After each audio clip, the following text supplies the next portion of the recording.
continuamos en el contenido del libro y Jeremías menciona varias veces en el libro de los 70 años. Es un tema repetido de que van a estar solamente 70 años. Y nada más para darles una de las citas ahí en Jeremías 27, 7,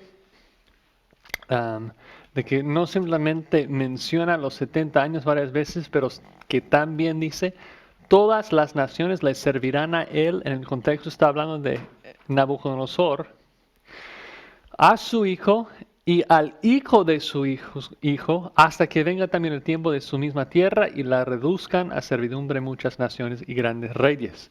Es decir, ustedes van a servir a Nabucodonosor, a su hijo, y luego a Belsasar. Luego durante el reinado de Belsasar, ya no. O sea, y luego, ¿qué pasa? Nabucodonosor y luego su hijo. Y luego Belsasar está ahí comiendo en los utensilios del templo. ¿Y qué pasa? La mano comienza a escribir en la pared y ya regresan. Entonces Jeremías es muy preciso en sus profecías. Obviamente 29:10 en Babilonia se cumplan los 70 años. Ya lo hemos visto en otro momento, de no quitar ese versículo favorito de muchos fuera de su contexto, de que yo sé los pensamientos que tengo acerca de vosotros, Jehová, pensamientos de paz, sino de mal, para daros el fin que esperáis. No es cualquier tipo de fin que cualquier tipo de persona espera, como su Ferrari, su casa, su prosperidad, sino que está hablando de que cuando se cumplan los 70 años, yo los voy a visitar y regresar. Porque yo sé los pensamientos que tengo acerca de ustedes. Esta no es un juicio así para matarlos, es una disciplina para transformarlos y regresarlos. Yo sé el fin, yo sé el propósito, tengo un propósito con esto y los voy a regresar. Y luego me van a buscar, etc. Después de su cautividad. Entonces hay que siempre poner atención a esto.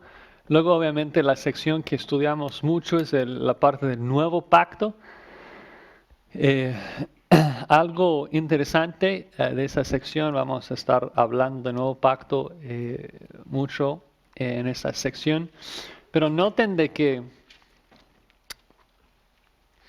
palabra de Jehová que vino a Jeremías diciendo, así habló Jehová, Dios de Israel, diciendo, escríbete en un libro todas las palabras que te he hablado, porque aquí que vienen días en que haré volver a los cautivos de mi pueblo, Israel y Judá, ha dicho Jehová, y los traeré a la tierra que de sus padres y la disfrutarán. ¿Recuerdan cuando leímos Esdras y Nehemías, cuando describen el regreso, que a propósito mencionan todas las personas que regresan y de las tribus que venían para decir que eran todos de dónde? De Judá y Benjamín. Ninguna persona de las 10 tribus del norte regresó en el regreso bajo Ciro. Entonces, al inicio de esa sección, Jehová inicia diciendo esto aplica a las 2 tribus en el sur, a Judá, y las 10 tribus al norte de Israel. Entonces, ya saben mi posición, Romanos 11:26, de que yo creo que el cumplimiento final del nuevo pacto es aún futuro. Pero vamos a ver varias cosas en Jeremías 30 al 33 que lo subraya. Recuerdan, en el contexto de Romanos 11, no lo voy a repetir, pero que el contexto acá del nuevo pacto es no para el remanente de Israel, sino que está hablando de los israelitas que están desobedeciendo, que ha acontecido a Israel, la nación, endurecimiento en parte hasta que haya entrado la plenitud de los gentiles, Luego todo Israel será salvo, como está escrito, vendrá el Sión libertador que apartará de Jacob la iniquidad. Este será mi pacto con ellos cuando yo quite sus pecados, cita de Jeremías. Así cuando el evangelio son enemigos, no estamos hablando del remanente de los israelitas, estamos hablando de los israelitas que son enemigos, que por causa de la elección son amados por sus padres, porque irrevocables son, dice versículo 29, irrevocables son los dones y el llamamiento de Dios. Entonces, voy a estar un poco subrayando el hecho de que Dios no hace el pacto, o sea, el nuevo pacto con los escogidos, con el remanente de Israel, sino que lo hace con la nación de las 12 tribus, y lo menciona varias veces Dios en estas secciones. En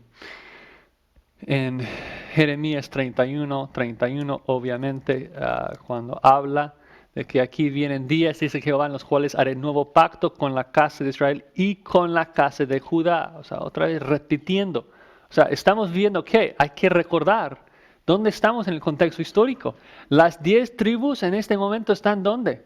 ¿Quién sabe? O sea, en los 722 desaparecieron. O sea, fueron llevados cautivos a Siria.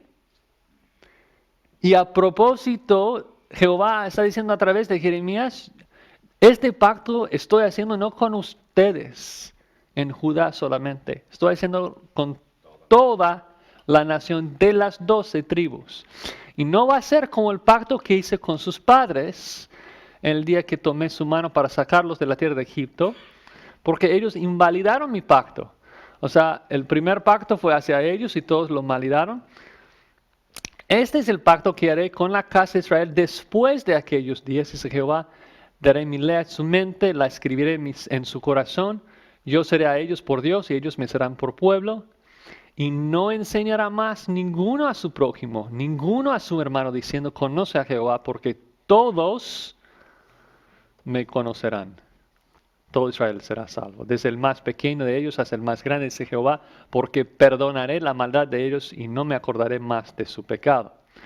Obvio, la hermenéutica recuerdan un poco de que nuestra posición acá en esta iglesia es de que nosotros en la iglesia estamos recibiendo parte de los beneficios del nuevo pacto para traer celos hacia la nación de Israel, y que luego la tribulación, la gran tribulación viene para purar, para traer disciplina a la nación de Israel, y luego todo Israel será salvo. Pero noten, 35. Así ha dicho Jehová, que da el sol para luz del día, las leyes de la luna y las estrellas para luz de la noche, el que parte el mar, que braman sus ondas, Jehová los ejércitos su nombre. Si faltaren estas leyes delante de mí, dice Jehová, también la descendencia de Israel faltará para no ser nación delante de mí eternamente. Yo no sé cómo entender frases así si no significa que la nación de Israel tiene un futuro. La verdad es que es muy difícil de entender para mí cómo entender esas frases, esas promesas. Y decir, bueno, esa frasita de escribir, o sea, dar mi ley en su mente, escribir su ley en su corazón, es para nosotros. Pero de no enseñar a nadie más, conoce a Jehová, pues no tanto, eso ya no aplica, no fue cumplido. Y eso de nación, no. Ahora esto es nosotros en la iglesia. Yo no sé, me es difícil entenderlo de esta forma. Y además, porque si seguimos leyendo, esas promesas mencionan, o sea, dentro del nuevo pacto hay muchas promesas que tienen que ver con levitas y con otras cosas. Noten en Jeremías 33, 20. eh, de que en el 19, Jeremías 33, 19, vino palabra de Jehová a Jeremías diciendo, así ha dicho Jehová, si pudieres invalidar mi pacto con el día y mi pacto con la noche, de tal manera que no haya día ni noche de su tiempo, podrá también invalidarse mi pacto con mi siervo David para que deje de tener hijo que reine sobre su trono. Entonces eso está bien. Eso está bien porque Jesús, dices, esta parte está bien. O sea, Jesús es el Mesías, el Hijo de David, y Él reina para siempre sobre el trono de David, entonces se cumplió. Amén. Pero, o sea, lo que dice acá es de que si puedes invalidar mi pacto con el día y con la noche, de que ya no haya día ni noche, entonces puedes invalidar mi pacto con David y mi pacto con los levitas y sacerdotes. Como que esta parte se va a cumplir así con Jesús, pero los levitas,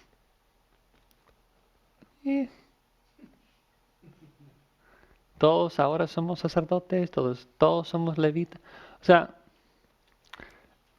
digo, o sea, si alguien niega un futuro para Israel, es mi hermano y lo amo con todo mi corazón, pero para mí, leyendo la Biblia, me es difícil llegar a esa conclusión.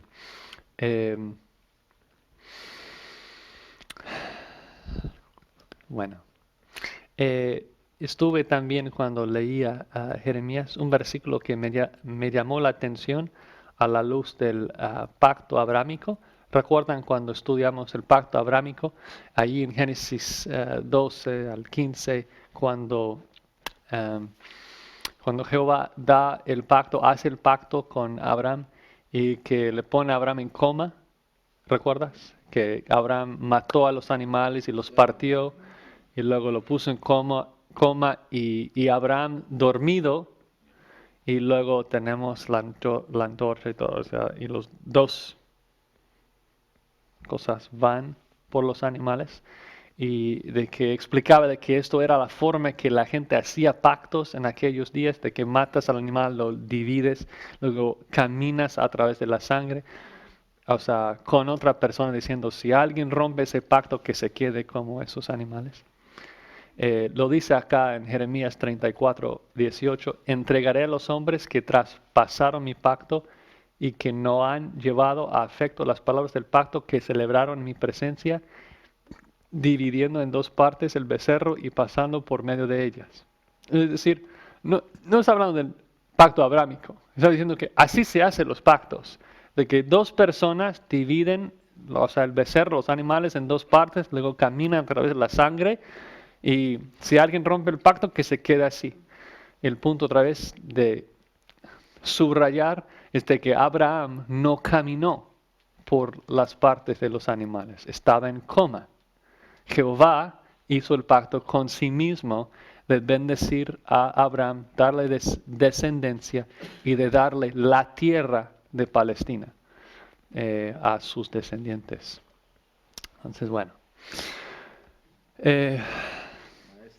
Sí, hermano. ¿Está implicando eso de que en un futuro Israel va a empezar otra vez los sacrificios de animales?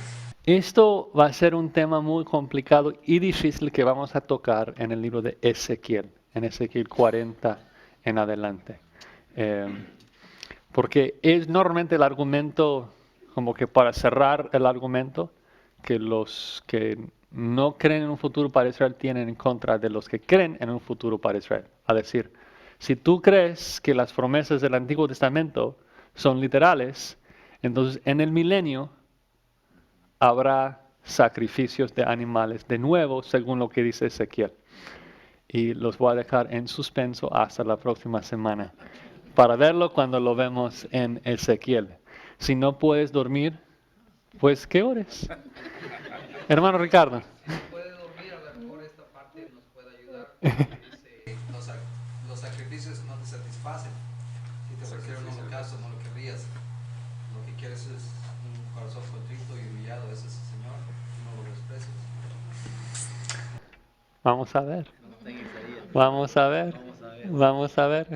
Está en Ezequiel. Está en Ezequiel. Tienen que esperar. No voy a rendir. Estoy como ciudad fortificada. Porque ya están agarrando los utensilios y todo en Israel.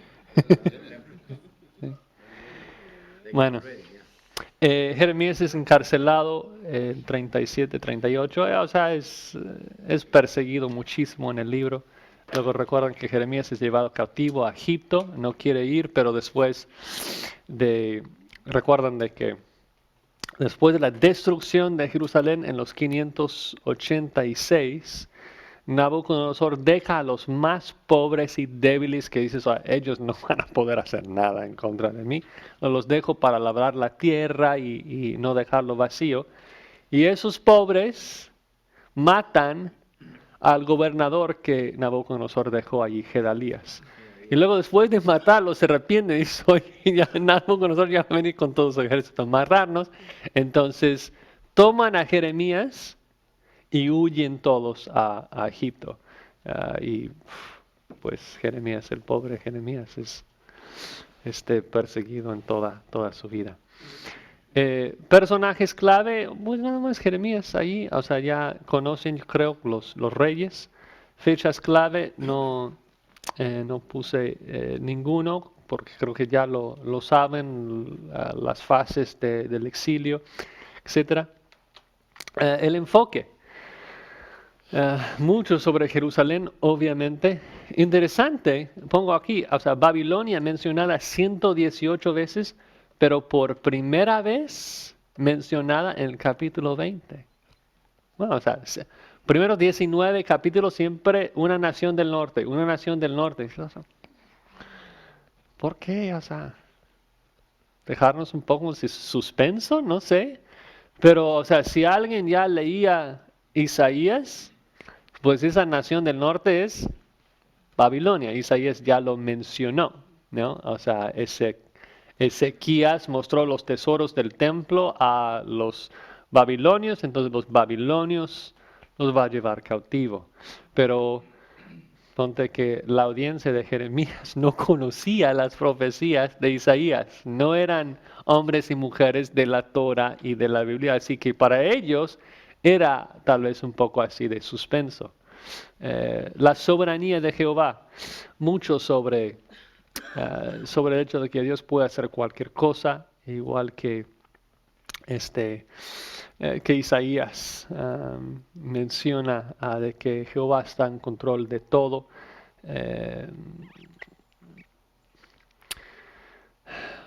El pecado el juicio de Judá, obviamente, mucho ahí. Y leímos un poco lo gráfico que es la forma en que Jeremías describe el pecado de Judá. Allí en los capítulos enlistados, allí 14 mensajes de condenación. Y ustedes se van a deprimir solo al leerlo, o sea, como que no sales de condenación, más condenación, más condenación. Y la explicación en parte de por qué tenía que ser así es lo que Jeremías dice muchas veces en el libro. He aquí vosotros confiáis en palabras de mentira que no aprovechan. O sea, tienen que seguir profetizando condenación. ¿Por qué? Porque la gente estaba dando oído a los falsos profetas proclamando paz.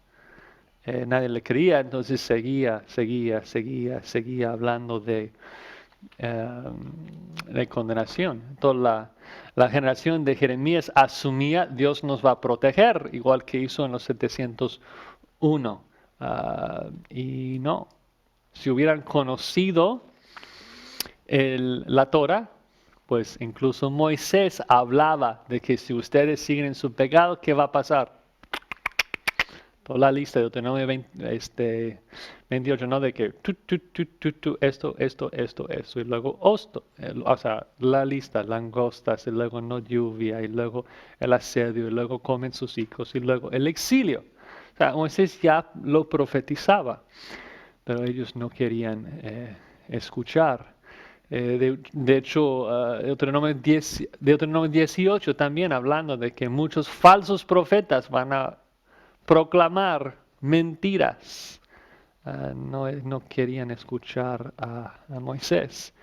Y lo que es interesante para mí, hablando un poco de la aplicación de esto, y no solamente viendo la vida de Jeremías, sino también viendo toda la historia. Recuerdan que les hablé hace unas semanas de que la ventaja de tener toda la historia es que podemos ver todos los resultados de todas las acciones hace muchas generaciones después.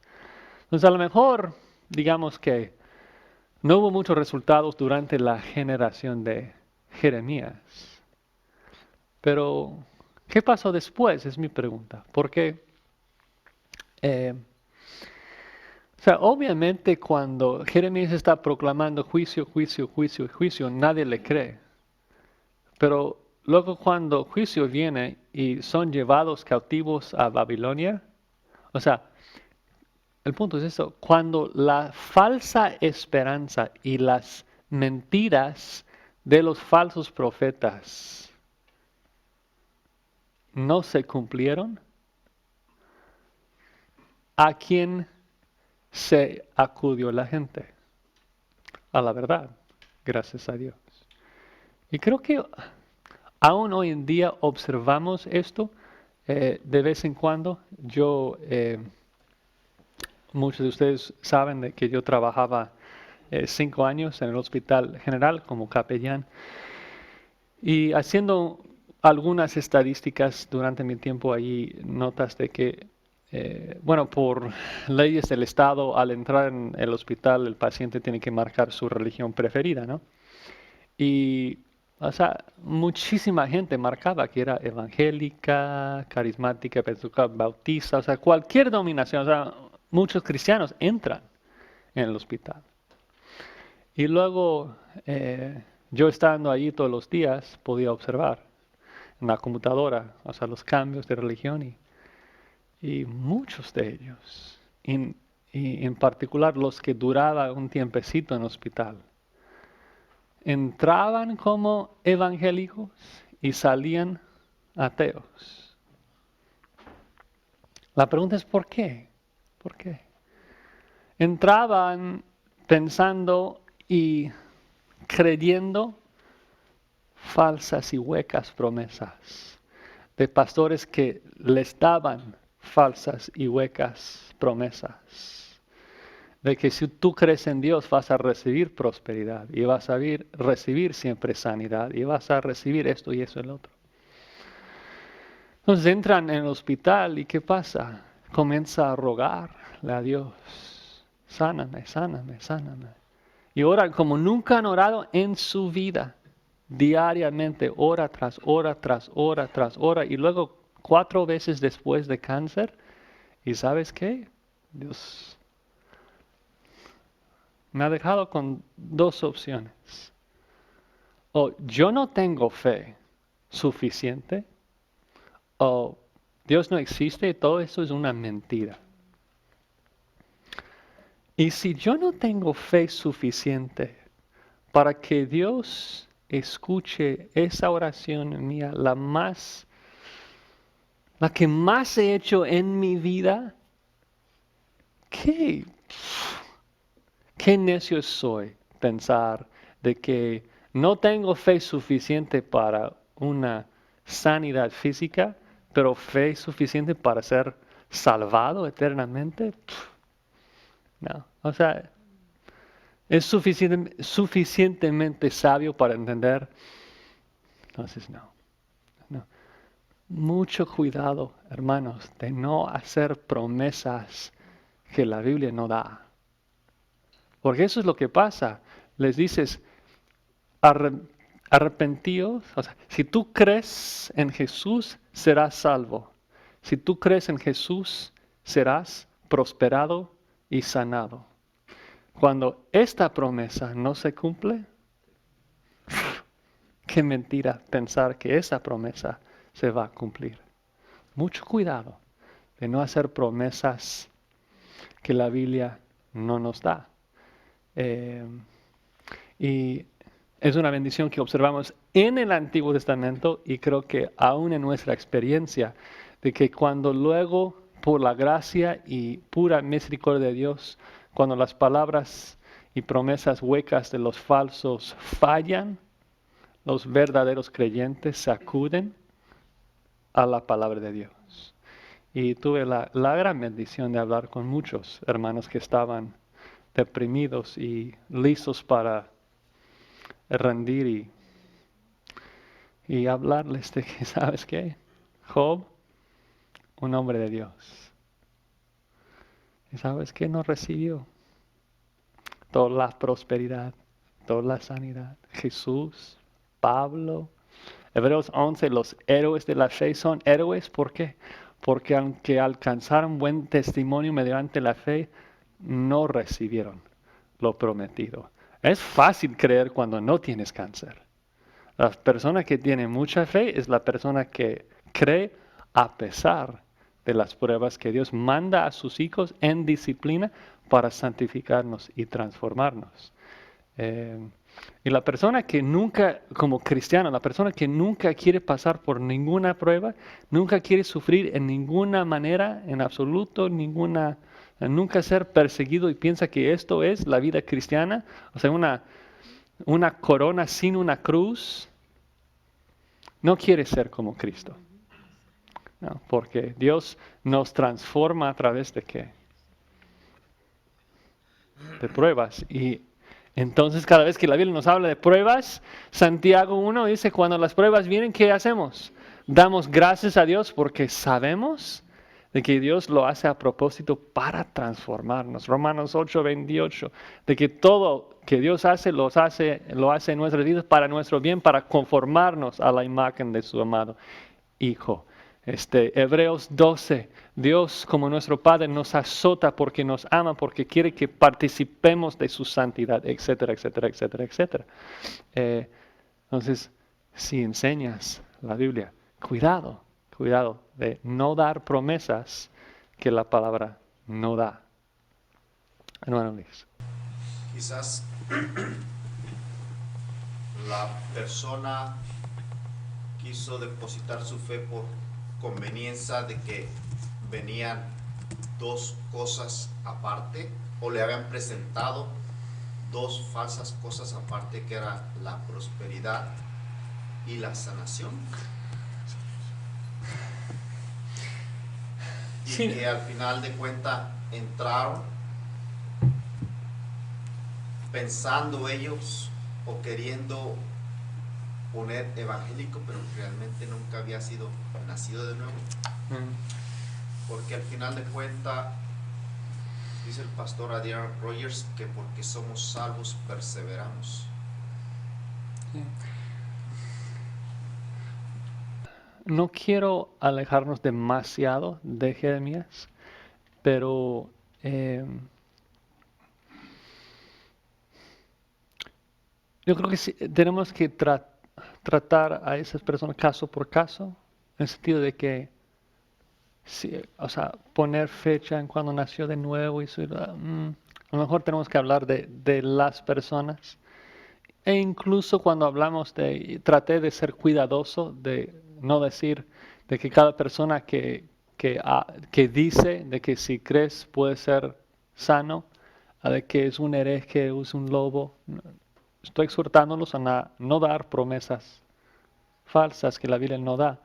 Pero no quiero decir de que si una persona predica sanidad, de que es el enemigo, de que es un lobo.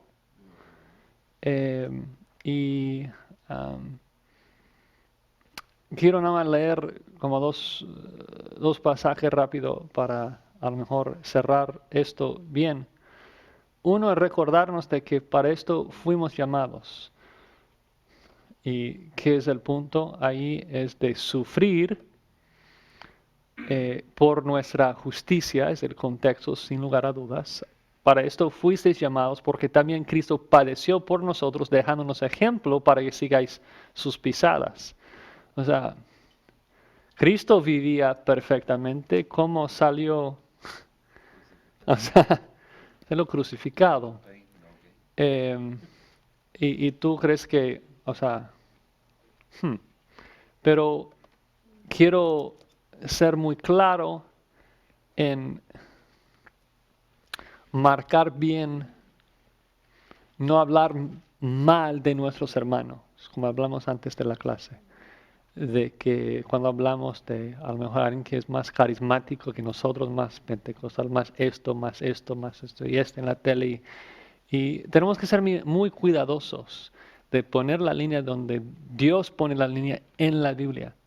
De que yo no quiero hablar mal de mis hermanos en Cristo. Hay algunos de mis hermanos en Cristo que llevan una doctrina distinta a la que yo creo que es bíblica, pero predican el mismo evangelio. Predican la verdad de Dios y gente puede ser salva. Con ellos me regocijo, aunque denuncio lo que veo que es una doctrina que daña a la gente. Es muy distinto a un lobo,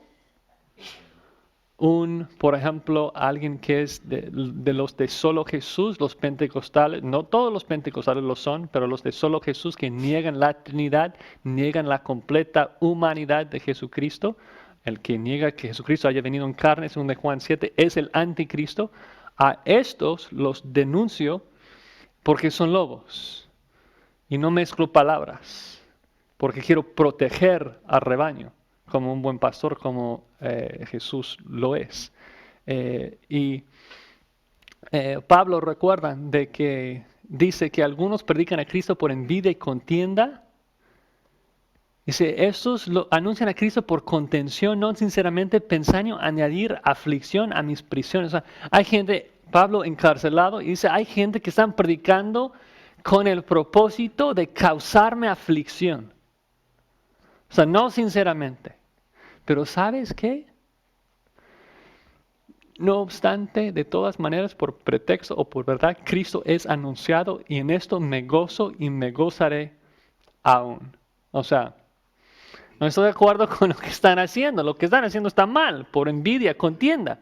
Pero ¿sabes qué? Están predicando a mi Cristo, es mi hermano, y voy a estar con él por toda la eternidad, gozándome y adorando al mismo Cristo.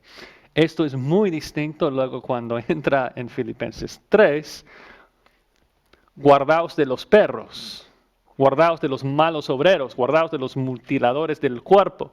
Gálatas 1, que sean anatemas. Si alguien predica otro evangelio, que sea anatema eternamente condenado en el infierno.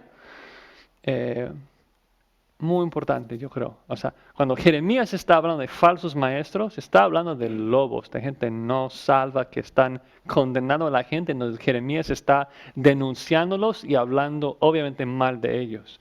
No hacemos esto, hace la gente que ellos bautizan infantes. O sea, yo no creo que sea la doctrina correcta, o sea, según la Escritura, pero es mi hermano, ¿no? Yo creo que es algo muy, muy importante para nosotros mantener esa distinción. Obviamente no, o sea, trato de explicar por qué es que bíblicamente no estoy de acuerdo con su doctrina, no creo que sea mejor. Somos llamados a trazar con precisión la palabra de Dios y si llegamos a una interpretación falsa es pecaminoso, pero no estoy hablando mal de mis hermanos.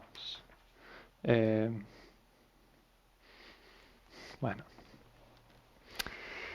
es fácil en un seminario, cuando estamos estudiando la doctrina y nos gozamos con una doctrina bíblica, de luego comenzar a apuntar el dedo a todo lo que no cree exactamente como nosotros queremos. Y formamos nuestro grupito y nadie más está evangelizando bien, nadie más está, o sea, somos los únicos. ¿Qué crees tú? No, y esto es una lección que aprendí siendo misionero. De que acá en Los Ángeles cuando hay miles de iglesias, como que somos más dados a esos no y esos no. Pero cuando vas a otros países y hay 2 iglesias en todo el pueblo, o sea, hay la iglesia católica, los testigos de Jehová, los mormones, y luego tú tienes una iglesia y hay otra iglesia es un poco carismática, como que, ¿sabes qué? Hay los enemigos que están condenando a la gente y luego nosotros, ¿no? Y estamos en el mismo equipo, no estamos de acuerdo en todo, pero o sea, estamos en el mismo equipo. y a lo mejor no hacemos todos los eventos juntos, etcétera, etcétera, pero hay que poner la línea donde la Biblia pone la línea entre los que creen el verdadero evangelio o sea, que es poder para salvación a todo el que lo cree, y los que no enseñan y no creen el verdadero evangelio. Y no llamar falso profeta al que simplemente niega el rapto, o sea, no lleva la misma doctrina que tú tienes.